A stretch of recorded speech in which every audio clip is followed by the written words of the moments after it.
is the cleanest of clean finishers from the best on the planet. It's time for the biggest sports stories. Liverpool, the champions of Europe, are top of the world.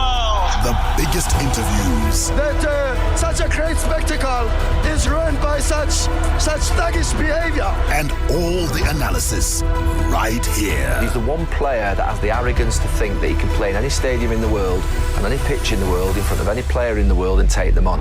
Every weekday, it's my sport, it's your sport. It's ZiFM Sport. Let's join the team for the biggest show in the world of sport on ZiFM Stereo. My station, your station. After a weekend in which the coronavirus took center stage in the world of sport, sport did turn around, face the virus and say we are more resilient than you think. Matches being played in empty stadiums, but the show had to go on. And right here on ZiFM Sport, we go on as well, delivering a crackerjack edition of what is the biggest and the best sports show anywhere on Zimbabwe radio. Good evening, Zimbabwe. Welcome to it. Manic Monday, and in the studio, Barry Manandi, Alois Bunjira, producer Sean Tafiranyika, and myself, Mike Madoda. What to look forward to on the home front? Zimbabwe top seed Benjamin Locke hailed the special team effort that was on display as Zimbabwe beat Syria 3-1 in a Davis Cup World Group 2 playoff tie played over the weekend at Harare Sports Club. In international sport, England rugby player Joe Marler could face disciplinary action after grabbing the groin. The short and curlies of Wales captain during a heated Six Nations clash at Twickenham. We also take you around the world in 60 taking off in Melbourne, where Australia were rampant as they emphatically swept to their fifth Women's T20 World Cup title yesterday, crushing India by 85 runs in front of more than 86,000 fans at Melbourne Cricket Ground, the MCG. In Florida, Tyrrell Hatton held his nerve on a grueling final day to win the Arnold Palmer Invitational and claim his first PGA Tour title. And we touched down in Los Angeles, where LeBron James and Anthony Davis combined for 58 points as the LA Lakers snapped the 6-game winning streak of their city rivals, the Clippers. The second half of the show is always the Castle Lager World Football Report on a Monday, and we'll go to Europe, to the major leagues, where in the Premier League, Ole Gunnar Solskjaer couldn't hide his delight with Manchester United's derby win over City, but insisted his team are only going to get better. In Serie A, a wonderful winning goal from substitute Paulo Dybala sent Juventus back to the top of Serie A with a victory over title rivals Internazionale at an empty Allianz Stadium. In La Liga, Brazilian midfielder Casemiro has admitted Real Madrid's morale-sapping loss to Real Betis could cost them the title, but will kick off on the continent, where Mamelodi Sundowns' CAF Champions League campaign came to an end after they were held to a 1-0 draw by Al Ahly at Lucas Moripa Stadium and failed to overturn their first leg deficit. The Warriors, the Chevrons, the Cheetahs, the Mighty Warriors, and the Sables. From the pool to the track to the field, we are Team Zimbabwe. The Home Front. Local sports news and analysis. WhatsApp number 0731-168-045. We want to hear your thoughts as to what transpired over the weekend. 0731-168-045. But we start on the tennis court, and we are proud to say, well, I am proud to say, and may never ever get a chance to say it again, Syria Yagakiwa by the Locke brothers. Zimbabwe top seed Benjamin Locke hailed the special team effort that was on display as Zimbabwe beat Syria 3-1 in a Davis Cup World Group 2 playoff tie that ended on Saturday at Harare Sports Club. Zimbabwe won the doubles match 6-1, 4-6, 6-3 to go 2-1 up, after which the 27-year-old Locke won his reverse singles match 6-4, 6-4 against Hazem Now. Locke's win completed Zimbabwe's comeback after Metluli Sibanda lost the first singles rubber to Hazem Now before Locke beat Amir Now in the second rubber on Friday. Definitely excitement and joy. It's the second time that I've actually clinched a Davis Cup, so to do it at home is fantastic. And I have to firstly say credit to the Syrian team. Obviously everyone thought they were underdogs coming into the tie, but they clearly showed they have good players and they played really well. The Zimbabwean team played very solid, and these players, they turned up and they played really good tennis, especially in the doubles. I thought they played really, really well in the doubles. So for Courtney and I to win that in 3 sets was huge. But yeah, we played fantastic, and it was an awesome feeling to close it out on my serve. Yeah, I mean, with this new format, it gets pretty interesting. We'll play a team that lost in the Group 1 playoffs. So anything can happen. There's a lot of good players there, but also good opportunities to win. So I think would love to play at home again, and we've been playing away for a while, so I think the chances are very high. Yeah, Super Benji, they were talking about the fact that we've been playing away. Indeed, Zimbabwe was away, although we're playing at home. Zimbabwe's win has propelled them to the World Group 2 tie set for September, but the country will only know their opponents when the draw is conducted at a date to be announced. Let's also get the thoughts, before we get the thoughts of Mike Madoda, of the Davis Cup non-playing captain, Gwinyai Tongona. Probably if Takanyi had played, we would have had a good chance to go up 2-0. We still had a chance to go up 2-0, but I think Meshwili being his first live rubber was maybe a bit nervous, and he made a lot of mistakes. But definitely, I think it was good for him. And if at some stage he has to play, he's already played before, and he'll probably play much better. So yeah, we lost Takanyi, but I think the guys kept a good attitude. We kept working, and we kept trying our best. Yeah, look, I mean, going up 2-1, then you need to win one more match. It takes a lot of pressure off. So if we had gone down 2-1, then we'd be going into a 5th rubber. Now it would have been a little more pressure. So that doubles was important, and credit to the guys. They lost the second set, and they didn't lose. They didn't lose heart. They came back and played a good 3rd set and won it. However the draw comes out, it will be good if we host. So because I mean, again, our crowd, our supporters were fantastic. So they carried us through as well when we needed them, as always. So I think if we get a draw and we play at home again, it will be very good for us again, you know. Now, Mike, after Mhluli Sibanda lost that first rubber, and then Super Benji managed to get one back, and it went to bed on Friday as 1-1. I know you had a sound night, a very good night's rest on Friday, because in truth, going into the doubles, we all knew that the doubles were a banker. Indeed, you said it on the show on Friday. So in truth, we were always going to go 2-1 up and then get a chance to seal it, which is a good place to be. Yeah, which is a good place to be. We did point to the doubles as being the crucial match. If Zimbabwe won that one, they were likely to go on and win, because Benjamin Locke, I think, of all the players that were on show, he was easily the best. So he was always going to win his singles match after the doubles. So we certainly knew that if we went 2-1 up, Benjamin Locke would be able to close it out, and that's exactly what happened. And but it was a lot closer than people anticipated in the doubles. Yes, we won the first set somewhat convincingly, but in the second set, the Syrians came out playing very positive tennis. They broke us, I think, in the 3rd game of that set. They never looked back, and they were able to close it out, which means that we went to a very nervy 3rd set where we knew that we couldn't afford to make any mistakes, and the Locke brothers delivered, because they were imperious in that 3rd set, winning it 6-1.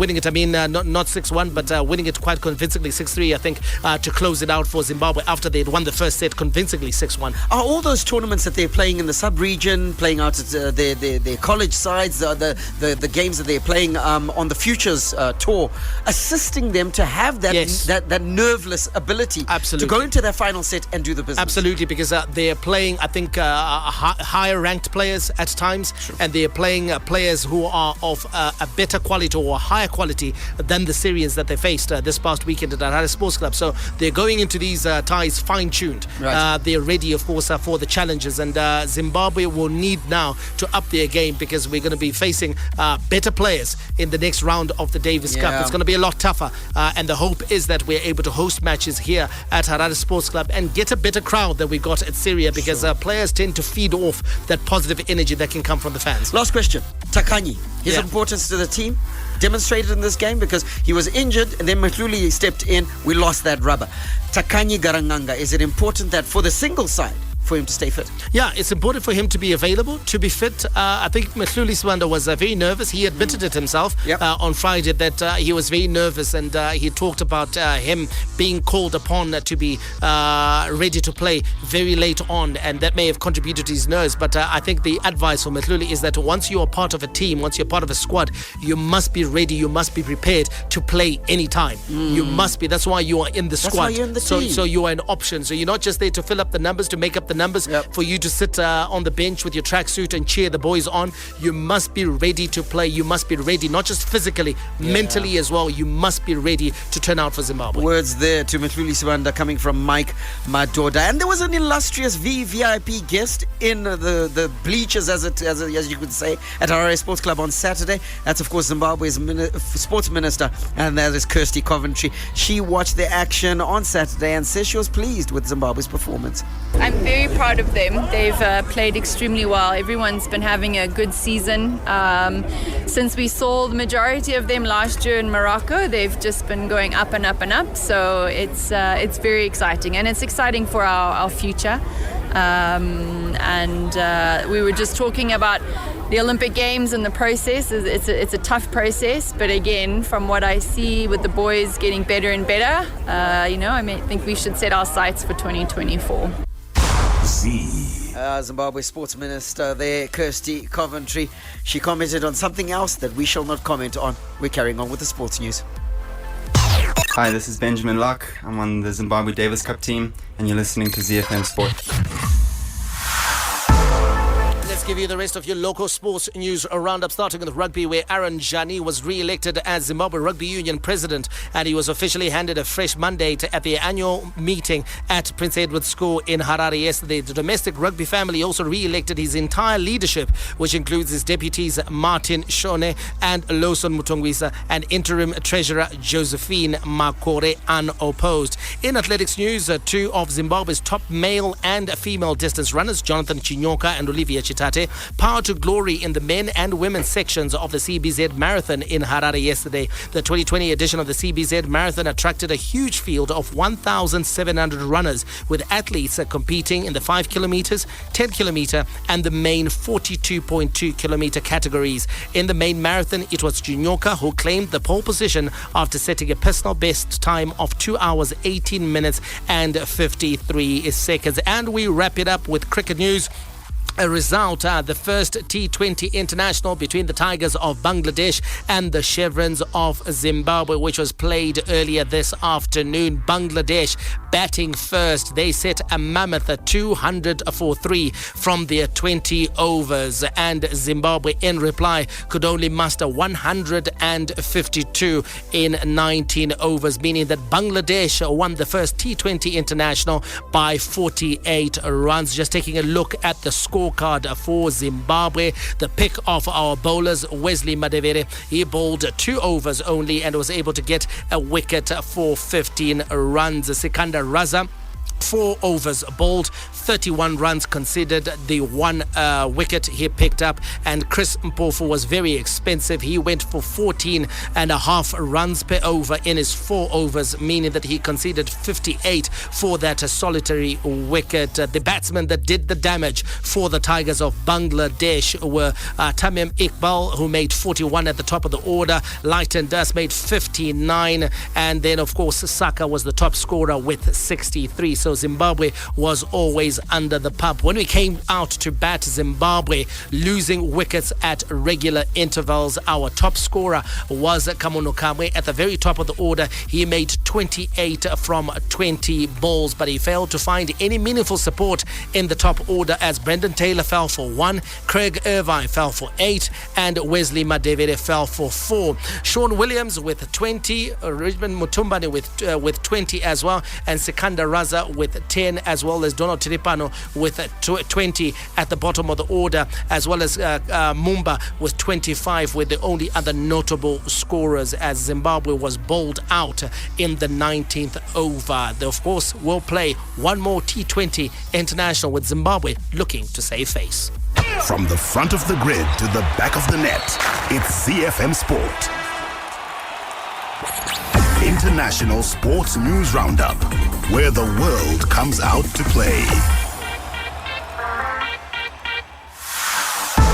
We got the Castle Lager World Football Report coming in the second half of the show. Big results for Ole Gunnar Solskjaer and Manchester United winning the derby back-to-back victories in the league. They've done the league double over Pep Guardiola's City. That is one of the lead stories. And we want to hear from you, your thoughts on 0731 168 045. 0731 168 045. We also have news out of Serie A, the Bundesliga, La Liga, as well as CAF Champions League action that was played over the weekend. The semi-finalists have been decided. But before we get there, let's give you some international sports news update. And our feature is rugby, where England rugby player Joe Marler could face disciplinary action after grabbing the groin of the Wales skipper Alan Wynne-Jones during a Six Nations clash at Twickenham. Alan Wynne-Jones has called for a review of the first half incident, which went unnoticed by match officials but was clearly shown on replays. According to the governing body World Rugby, the punishment for the offence of grabbing someone by the short and curlies, or using official language, testicle grabbing or twisting or squeezing, carries for the more serious cases a suspension of more than 24 weeks. Let's hear from the Wales captain, the legendary Alan Wynne-Jones. Funny, I react, I get a red card. So it's tough, isn't it? Hopefully World Rugby have a look at it. Joe's a good bloke. Lots of things happen on a rugby field. My question is, it's difficult as a captain these days because you can't speak to a ref about anything, it feels. I look at a touch judge, obviously didn't see what happened, and that's fine.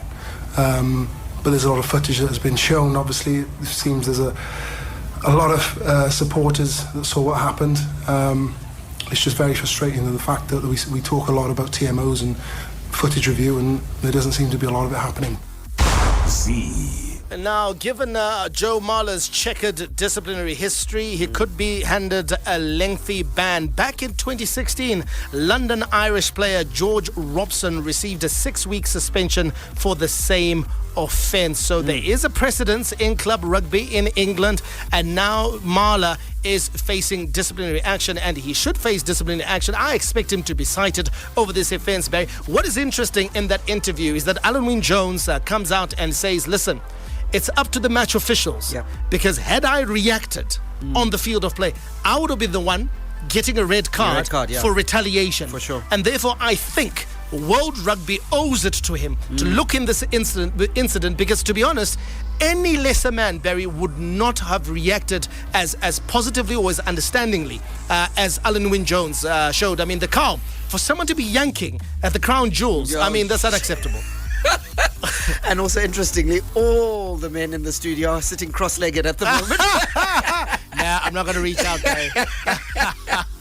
But in truth, jokes aside, it's a very serious offence, and I'm glad you pointed out that the citing can go to as many as 24 weeks for Joe Marler, and because he's got such a checkered history, in truth, they should come very hard on him. Alan Wynne-Jones, you referred to him as legendary. Yeah. He's legendary because of what you pointed out. He was able to hold his wits when everybody else would have lost theirs in a similar scenario. So for me, that is captaincy, that is leadership, and that is legendary status. Because what Marler wanted was to get a rise out of Alan Wynne-Jones, get him to react. When he responds, they're a shorter man immediately. Absolutely. And he wouldn't let them have that pleasure. And here's the thing, Barry. When you take a look at the offence that this causes, this is not just about the physical harm it can cause, but it's also just about the dignity of the particular player involved. Yep. This is not the best of things to be doing. To fellow professional, it's disrespectful. No. Wapinam kitchen.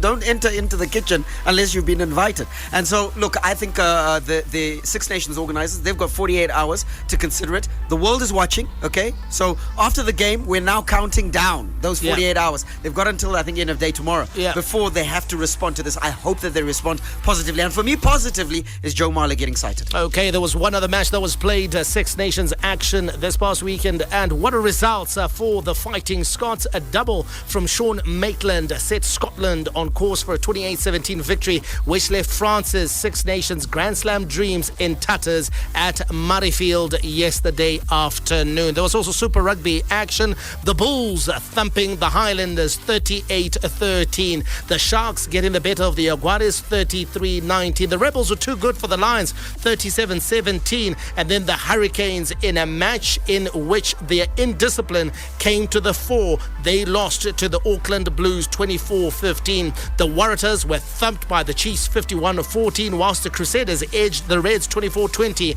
in an exciting match. The Sunwolves were beaten at home by the Brumbies 47-14. And then we've also got an HSBC Sevens report for you, where Joe Ravuvu crossed twice as New Zealand rallied from a 9-point deficit to edge Australia 17-14 in the Canada Sevens final and extend its lead in the World Rugby Sevens series. New Zealand scored while their old rivals were reduced to 5 men to secure a comeback win in the final, claiming their 3rd title of the season so far. Hi, my name's Ryan Cairns, Sunshine Tour professional golfer, and you're listening to ZiFM Sport. Around the world in 60 seconds. International sports news.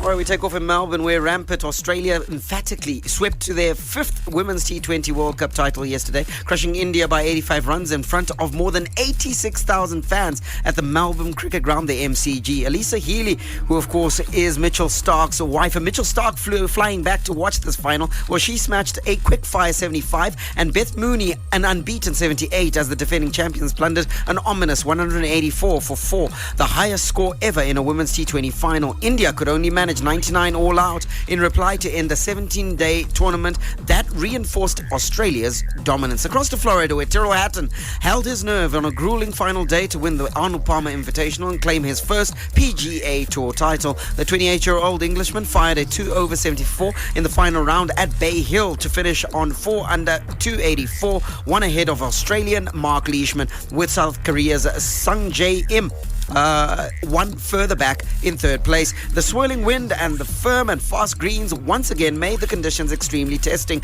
with Rory McIlroy among those to suffer as a 4 over 76 saw him drop out of contention before finishing tied for 5th. And touching down in LA, where LeBron James and Anthony Davis combined for 58 points as the Los Angeles Lakers snapped a 6-game winning streak of their city rivals, the Clippers, winning 112-103 last night. Coming off a big win over Milwaukee on Friday, LeBron James and the Lakers handed the Clippers their first loss when at full strength. The Clippers were previously undefeated at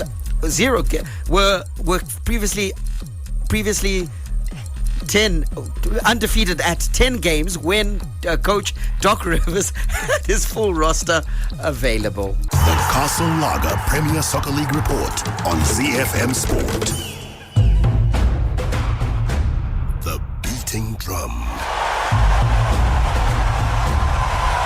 Roaring fans. Take a ride on the wild side with the Africa Report on ZiFM Sport.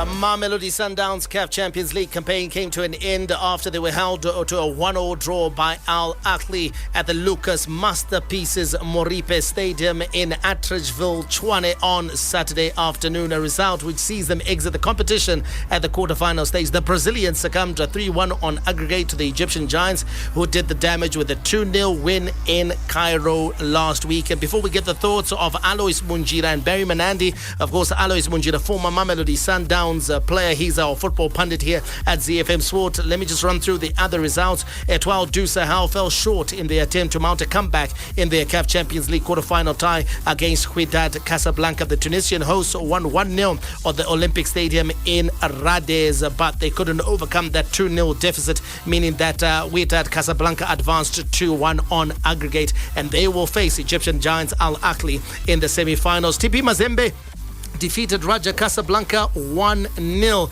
and they too succumbed 2-1 on aggregate after they had lost the first tie 2-0 at home last weekend. And then Tunisian club Esperance became the latest victim of a jinx that has prevented any club winning the CAF Champions League 3 consecutive times. Zamalek of Egypt defeated the 2018 and 2019 trophy holders 3-2 on aggregate in a quarterfinal after losing the second leg 1-0 in Tunis on Friday. Let's go back to Mamelodi Sundowns, and they fell behind Alois Munjira very early in the game to the Egyptians. The Egyptians, we talked about it, and we said that they were likely to come out and attack and look for that goal, which meant that Sundowns would have needed to score 4 goals in order to progress. They got that goal, and from then, you could tell that Sundowns was never going to score 4 past the Egyptians. Yeah, it was always going to be difficult. You spoke about it, that as long as the Egyptians score 1, it was going to be a mountain to climb. Not that is not possible, but psychologically it became a barrier. You start thinking about you as Sundowns, that can we score 4 past Arkley, then you get the morale, and the players can actually tell them it saps the energy. That they have scored 5 before, Barry. I think last season they beat them 5-0, but that I think is the result that actually worked against them, because it meant that the Egyptians came knowing that we're playing against opponents who, if we slack, they're capable of putting a few goals past us. So the Egyptians came highly motivated and not willing for them to suffer such an embarrassment. Yeah, and what you've both said is 100% correct. And what you see is that it's not about what was happening on the green grass, it's what was happening between the ears. It was a mental game from the start. So the Egyptians came in knowing that they needed to do something to enforce the fact that Mamelodi Sundowns would need a similar result as last time. Mamelodi Sundowns, when they went in, they needed an early goal and to prevent Al Ahly from scoring. That didn't happen. Then they hit the mental barrier. So the head game was won by Al Ahly, and they deservedly progressed. Alois, you take a look at Mamelodi Sundowns, both on the continent and at home in the Absa Premiership. There haven't been convincing campaigns this time out, and there's a feeling that, I think this project under Pitso Mosimane has now reached a ceiling, and there's a need to rebuild at Mamelodi Sundowns. Pitso Mosimane needs now to bring in fresh pairs of legs and just to beef up the ranks, because it looks like in the local league, a couple of teams have caught up to where Sundowns was. You go back 2 seasons ago, I think they were the undisputed number 1 team. Now it looks like Kaizer Chiefs is there. Orlando Pirates is working their way up. Bidvest Wits is competitive. Supersport United as well has been getting some good results. And then on the continent, they've been knocked out in the quarterfinals. Yeah, you're very right. I think Sundowns, they look thin, especially for continental football. I think, like you said, I think they have hit a ceiling. They haven't prepared, for long term. If you ask me, I think they should have gone the route of what a lot of clubs do in Africa. If you go to Al Ahly and all that, they don't buy players as much as other clubs here in Southern Africa do. They have got a very, very solid development program that they do. These are homegrown talent that just come through. So Sundowns, when they were on top of the game, they were now supposed to go back to the basics while they were winning. Go back to the basics, because they have the clout, they've got the money. Go around and get the best youngsters in the country. So you reckon, get them instead of investing more at the top of the pyramid, they should have gone back. They should have gone back and made sure that they had a team that can compete. Now, Barry, just to wrap up this discussion on the CAF Champions League, it's an all North African affair in the semi-finals. 4 teams from North Africa. Algeria are the reigning African champions, as far as the national teams are concerned. And I think it really is just a measure that North African football right now is head and shoulders above the other regions on the continent. Head and shoulders. Also, you talked about Algeria being the champions on the continent, and you look at the semi-final draw. It's Egypt versus Morocco, and they've been separated. So there's a good chance that we could have an all Egyptian final or all Morocco final. Which in truth, it just shows the strength of the North Africans. I agree with Bunj. They've done the right things right that we haven't done down here in Southern Africa. All the rivalry. Here is Harry Kane for Tottenham. Oh, what a goal! A classic derby goal from Harry Kane. Catch him if you can. All the stars. Oh, back heels Liverpool 2 in front. Talk about impudence. Talk about improvisation. Talk about Sadio Mane. And all the game-changing moments. And Raheem Sterling rattles it home. And once more, City are in front in a trice. All the updates from the Premier League on ZiFM Sport.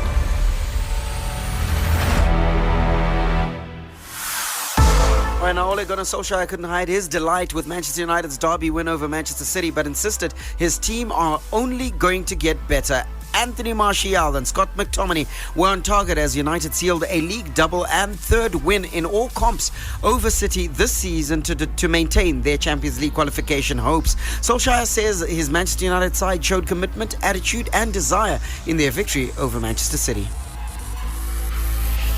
Connection between fans and players and the team, because what a day they've had today, both the players and the fans. It's been, of course, they make us defend. That's just that type of team they are, but our fans can see players with commitment and attitude and desire, and we've done our job then as a coach today. I think we at times pressed them and pushed them back, and we tried to be aggressive with the wing backs and three up fronts. We ended up with three at the back.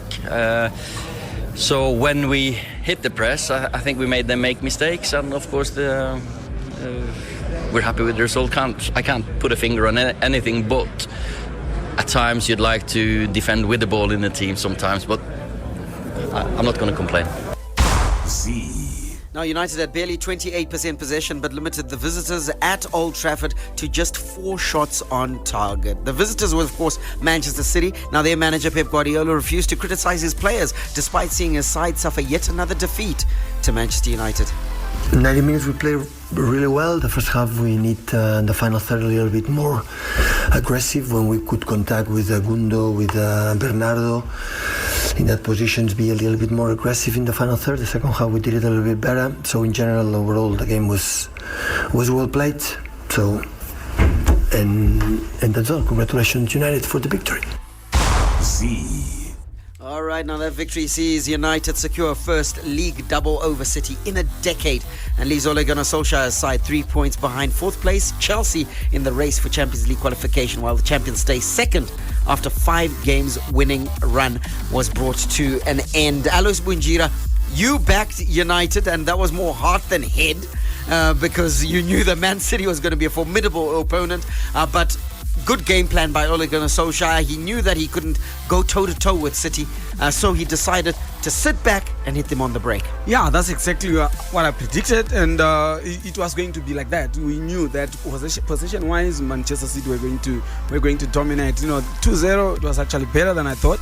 I had given it a 2-1. But I think the game plan worked because Man City are a better team than Manchester United. All we could do was to just sit and hit them at the back. All we needed to just protect our goal so that they don't score.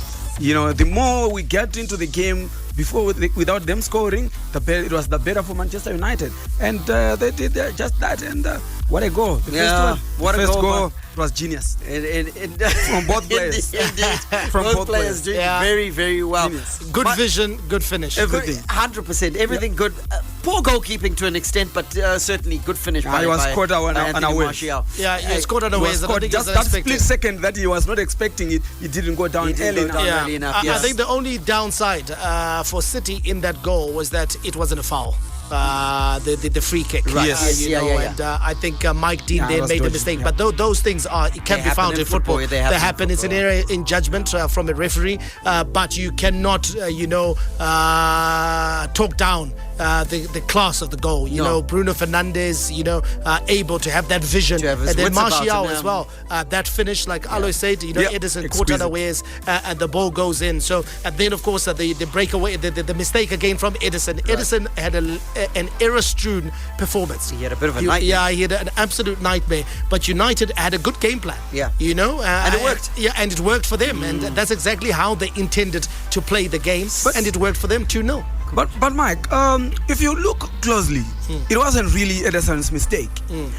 It was Benjamin Mendy. Benjamin Mendy. What he did, he didn't think there was a person so he let it run. He let the ball roll past him. He skidded. I'm supposing it's a wet surface. Yeah. So he let it roll, thinking that he was just gonna go down to the line and go down. And he was also surprised when he turned and there was a guy. And what vision, quick thinking. Was a very good finish. Quick thinking. Yeah, that was quick thinking. Scott McTominay. Mike, when we were at school, I don't know if they still sing it now, there was a song called Morning Has Broken.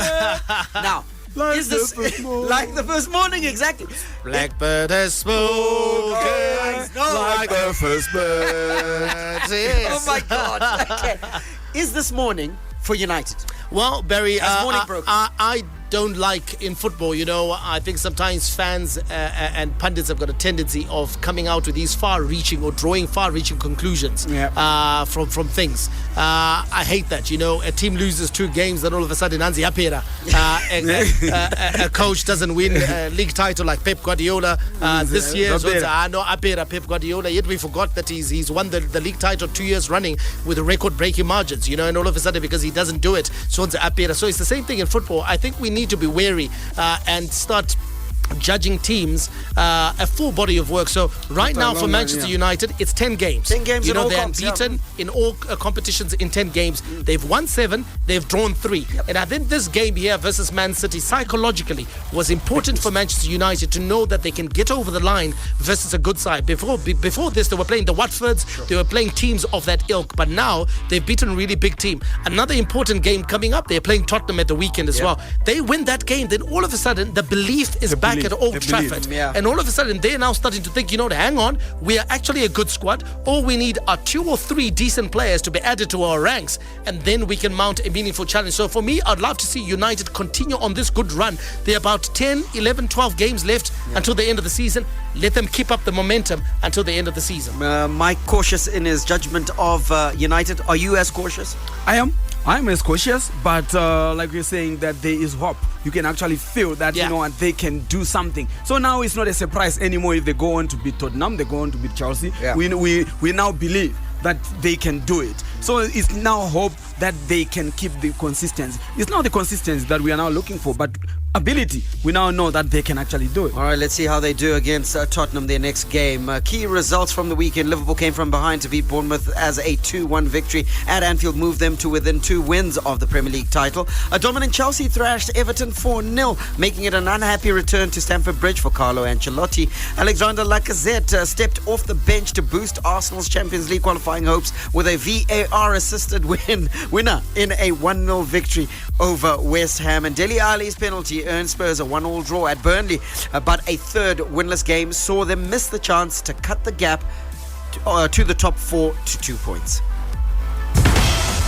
The league that makes football oh so beautiful, where artistry and strokes of genius are the order of any day, where the game is played with a smile and the little master creates his magic.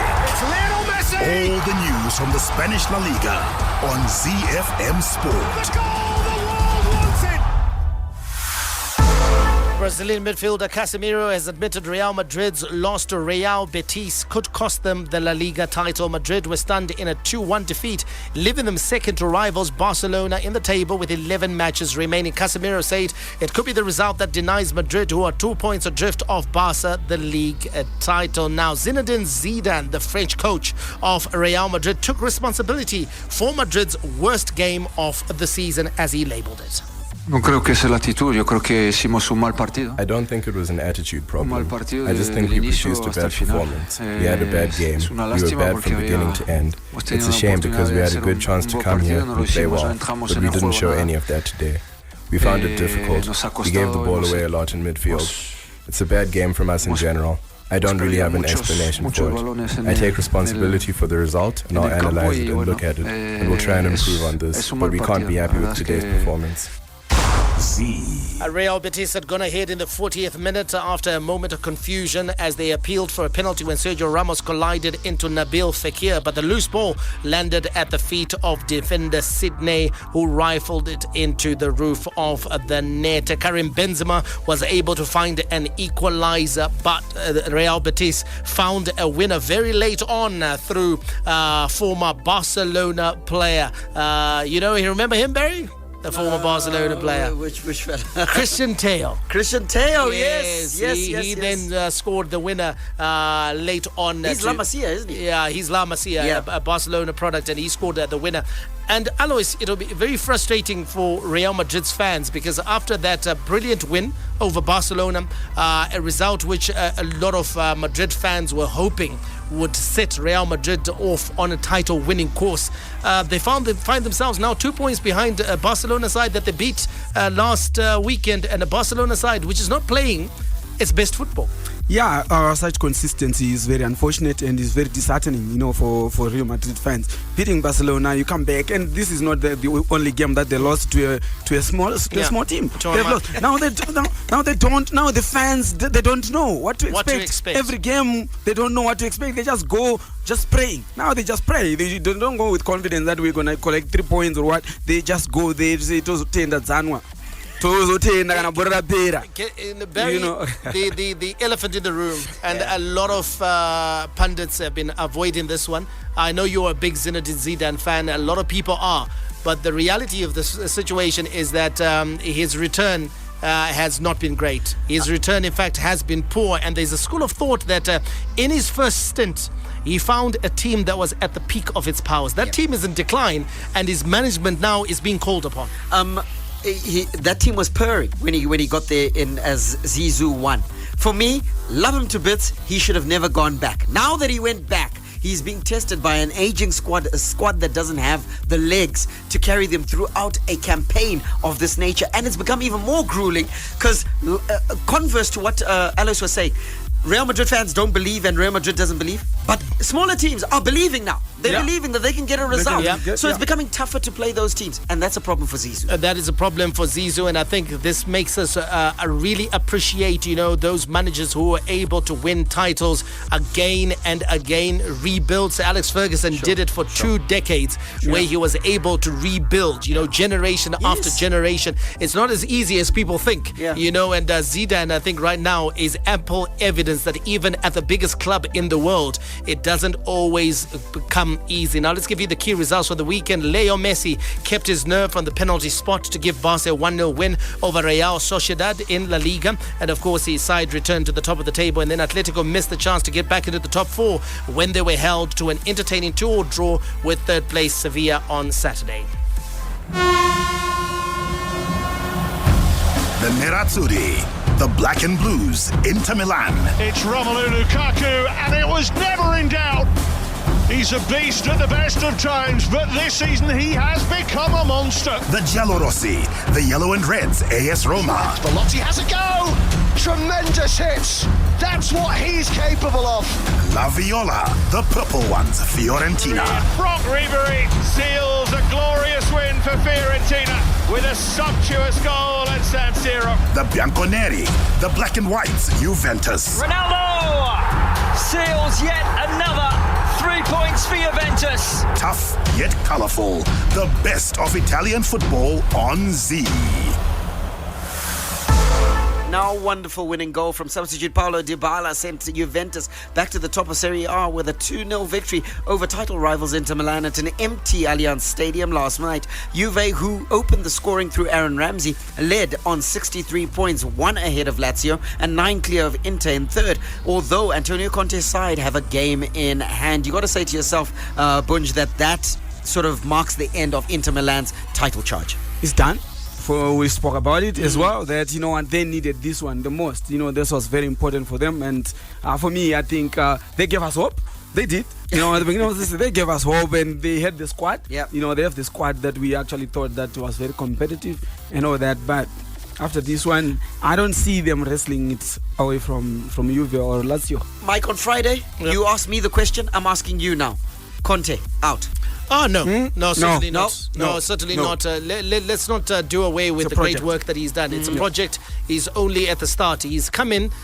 He's got an Inter side, to be honest, and he's made them fairly competitive. And I think they've lost games on margins, on fine margins. And those fine margins are things that he can work on over the course of next season. One or two players change that. Yeah, it's just like Klopp. Klopp, when he initially came to Liverpool, people would have been saying, shall we get rid of Klopp? Because it didn't look like he was going in the right direction. But once it clicked, he was then able to mount a challenge. Let's just give you Bundesliga news as we wrap up the show. Borussia Dortmund scored once in either half through Thorgan Hazard and Ashraf Hakimi to edge past Borussia Mönchengladbach 2-1 on Saturday and take over second place in the Bundesliga with their 7th win in the last 8 league matches. Key results: Bayern Munich never really needed to hit top form with a 2-0 victory at home to Augsburg as they move 4 points clear at the top of the Bundesliga, and Red Bull Leipzig played out a goalless draw at Wolfsburg on Saturday to slip up for the second consecutive week and stay 2 points behind leaders Bayern Munich. Out of the efficiency of Jim, it'll be efficient for us to also leave the studio. We'll catch you tomorrow. Don't miss the show. May God richly bless you. That's my story, and I'm sticking to it. Manandi, out.